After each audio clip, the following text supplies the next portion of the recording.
Hello, my name is Stephen Lund. I'm a motion specialist with Werner Electric Supply, and today I'm going to show you how to set up a PowerFlex 527 as a motion axis within Studio 5000. So the first thing you're going to do is select a PLC. I have selected the 1769 L18 ERM, which is a motion-based capable PLC. Next step I'm going to take is create a motion group. So we're going to come down here to motion groups, click new motion group, and I just name it motion. Click create. And then I'll need to create an axis SIP drive axis. So for this one, since I'm doing the PowerFlex 527, I'm just going to name it PF_527. And I'm good. I'm ready to go on to the next step. So what I did there is I created a software environment for this axis. So any commands that I'm doing within Logix are processed within this motion group and then distributed to the physical device in the I/O controller organizer. So I'm going to come down here to the Ethernet tab. I'm going to click New Module, and I'm going to add the PowerFlex 527 device. So I'm going to do a search for PowerFlex 527, and it's the only one you get to choose. I'm going to click Create. And there's a couple of things I need to enter in this window just to get everything to work right. First thing, name, I'm going to do PF_527 just to keep everything the same. And then module definition, I need to choose the power structure. For me, it's the 25 Charlie V2P5, but for you, it's probably different, as you probably have a larger power structure. So you'll need to select that based on what your setting is. I'm going to click yes. And since I created that axis, I can associate an axis once I've created this device. So first thing I'm going to do, I already know the IP address ends in a 23.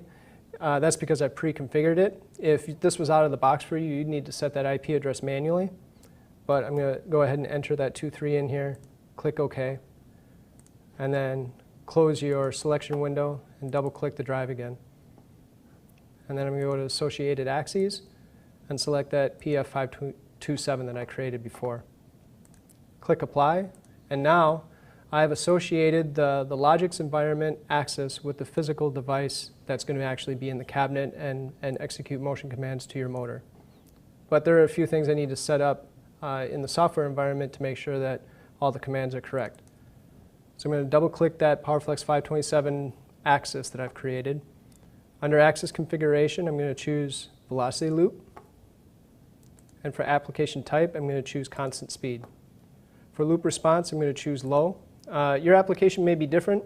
I ran through this a couple of times and I found that it just had a better response with a low loop response. Some other applications and even the Quick Start Guide recommend a medium response, but it didn't work out quite well for me, so I'm just going to do low response, mainly because I have a very small motor with an oversized drive in this particular demo case. So each application is different. For motor, I'm going to pick nameplate datasheet and rotary induction. And at this point, you're going to look on your motor and see what the settings are for rated power, voltage, speed, and current. You're going to enter them in here. It's a 4-pole motor with a rated voltage of 230 and a speed of 1600 is the max, and a rated current of 0.22 amps. So all that is good. I'm going to click Apply. Then I'm going to go to motor feedback and select digital AQB, and everything is good there, so I'll just click Apply there. Now there are a couple of settings that you're going to find in the PowerFlex out-of-box configuration guide that you're going to want to go through with the drive parameters and actions to be able to make the device work properly in a motion environment. So the first is actions. I'm going to go to motor thermal overload user limit. I'm going to click just alarm. That way I don't get a fault if I exceed any user limit when I'm doing my testing.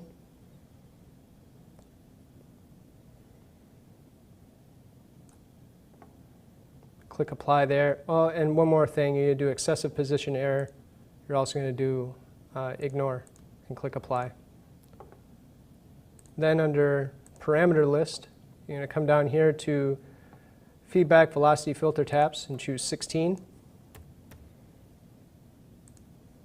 And current vector limit you want at 180%. Then you're just going to go through and check all your categories and make sure you didn't miss anything. I usually need to check 3 or 4 times because I always miss something.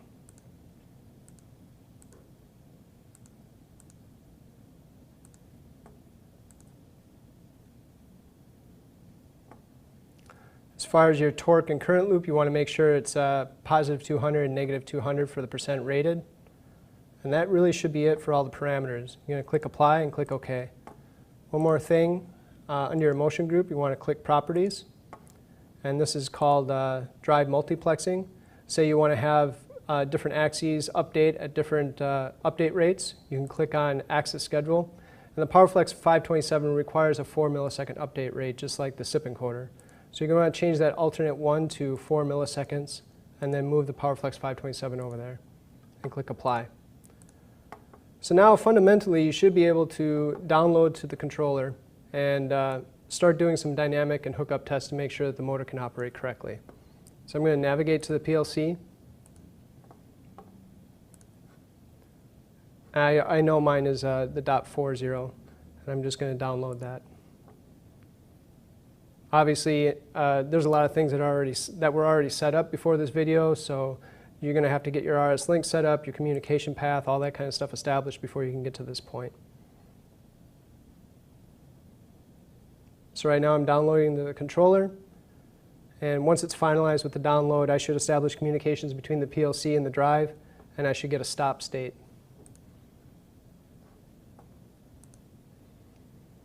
So now I'm looking down on the status window within the PLC, and I see that there is a stop state for the PowerFlex 527. So looks like I did everything right. It's a good thing I checked twice. And now I'm going to go ahead and go to the properties. I'm going to click on Analyzer. I'm going to click Calculate Model. This is just going to basically energize the motor and kind of get a response back from the motor based on flux values and voltage values, and enter in some values into the motion planner of the Logix processor so that it can send the correct amount of voltage and amperage to the drive when you command a motion. And click OK because it passed. I'm going to click Accept Test Results. Then I'm going to go to Static Motor Test, and it's going to do the same thing, just a little bit more advanced. I'm going to click Start, and you'll start to hear the motor turn on at that point. It should take a few seconds, and as long as everything's good, you'll be able to pass the test, click OK, and click Accept Test Results.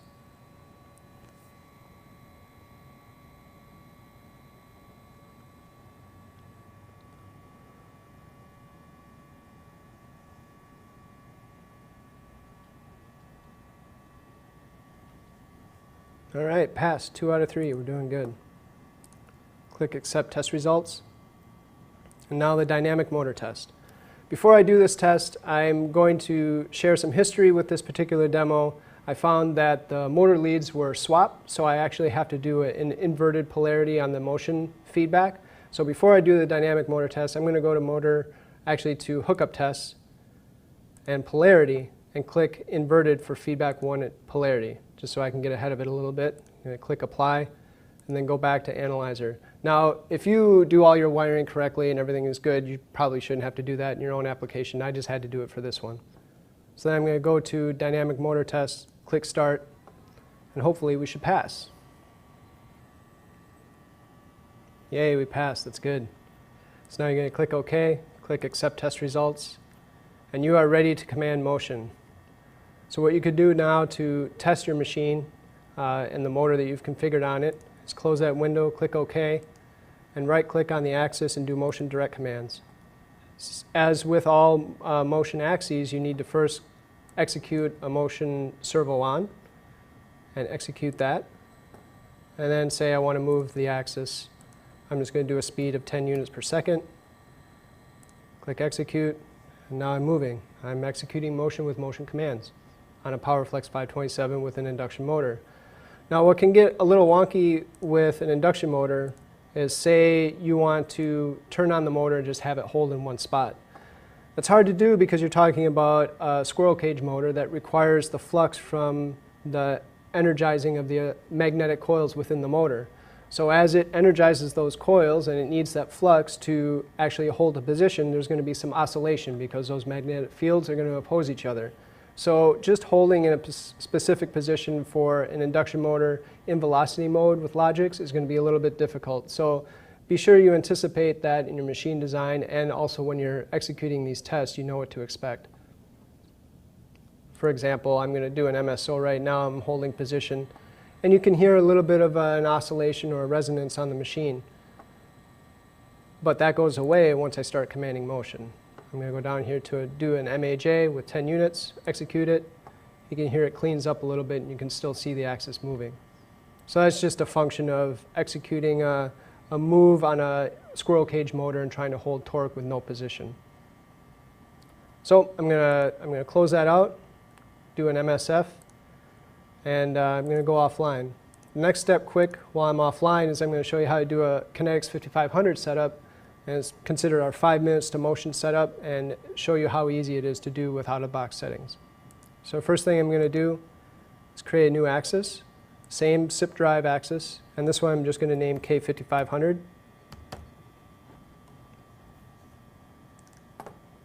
Click Create. And similar steps to the last time. I'm going to come down to the Ethernet tab, click New Module, do a search for Kinetix 5500.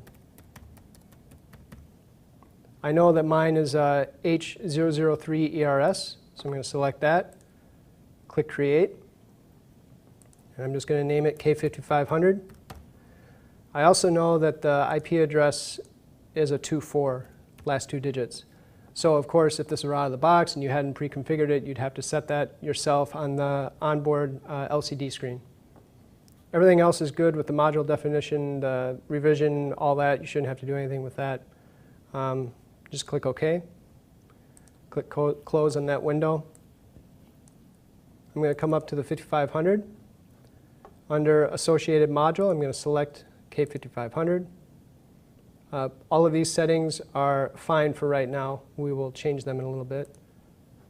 For motor, I'm going to click Catalog Number.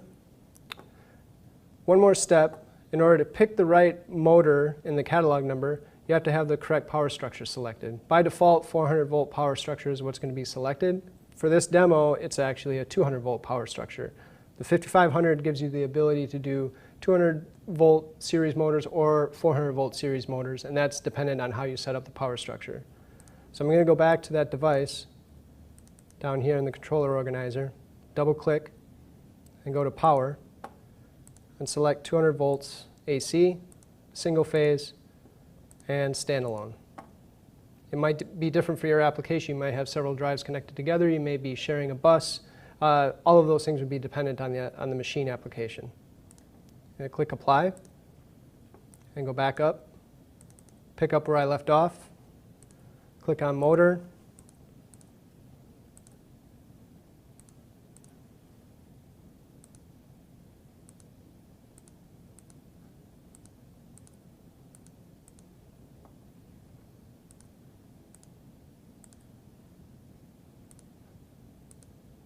catalog number, and change catalog. I also know that the catalog number for this motor that's connected to this drive is a VPL A0631. This is my guy right here. I'm going to click OK. It's going to auto-populate all those nameplate data sheet that we had to enter in manually for 527. And that's going to be good. The next step is to basically set up your out-of-box tuning values. So I'm going to go over here to Auto-Tune. I'm going to click Custom. I'm going to uncheck Torque Low Pass Filter. Then I'm going to go into Load. That's all looks good. I'm going to go to Compliance, Enable Tracking Notch, and then I'm going to go to Observer and click Load Observer with Velocity Estimate. One more thing, checking the load, you just want to make sure that load ratio is set to 0. And basically, I am good to go. I'm going to click Apply. Everything's ready to go. I'm going to download the controller again so it can establish that new connection to the new drive, and I should be able to command motion. You'll notice here in the drive that I created, the update period defaulted to 2 milliseconds, and that's fine because that was the first iteration of the course update rate, whereas the PowerFlex 527 was at a 4 millisecond.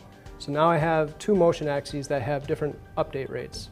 So that can be useful for high axis count machines or machines that are using CIP motion or 527s. So I'm going to go to Run, and now I'm going to right-click Motion Direct Commands on the 5500.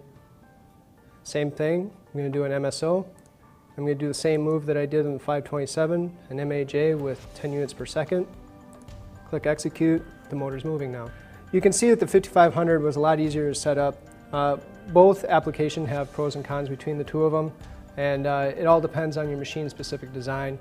You wouldn't use a servo motor on a conveyor, for instance, that's running constant speed, where a 527 would be great to have a constant speed motion with an induction motor with just motion commands so that your Logix can be a lot cleaner.